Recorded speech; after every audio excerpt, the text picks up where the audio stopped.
La co-occurrence de cette pensée binaire sur la santé mentale et de son eugénisme et de son racisme décomplexé n'est pas un hasard. La première est faite pour servir la seconde. La séparation entre les personnes qui ont juste des problèmes de santé mentale à cause d'un événement traumatique ou d'un contexte violent et les personnes fondamentalement folles, elle se fait en théorie sur la base de symptômes, mais dans la pratique, elle se fait aussi sur la base du groupe social auquel chacun appartient. Parmi les groupes qui sont particulièrement susceptibles d'être dans la seconde catégorie, celle des tarés, Kraepelin cite notamment les prostituées, les SDF,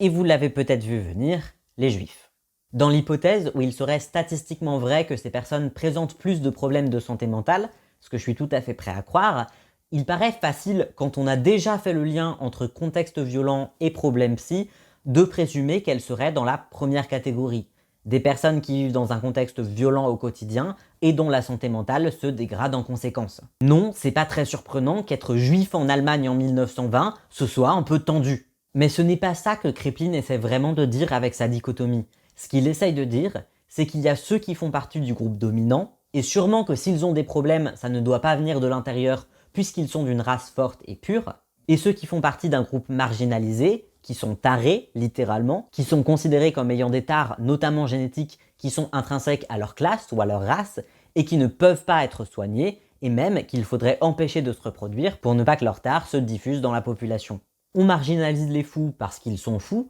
mais aussi on désigne comme fous les personnes marginalisées, ce qui permet encore une fois de maintenir la croyance que ces personnes marginalisées-là sont intrinsèquement différentes et inférieures, et que leur position de marginalisation dans la société est donc naturelle et qu'il faut la maintenir. La théorie de Kraepelin, en réalité, c'est qu'il y a des classes et des races qui sont naturellement tarées, qui sont donc plus souvent folles et qu'il est donc naturel d'exploiter et d'exclure de la société.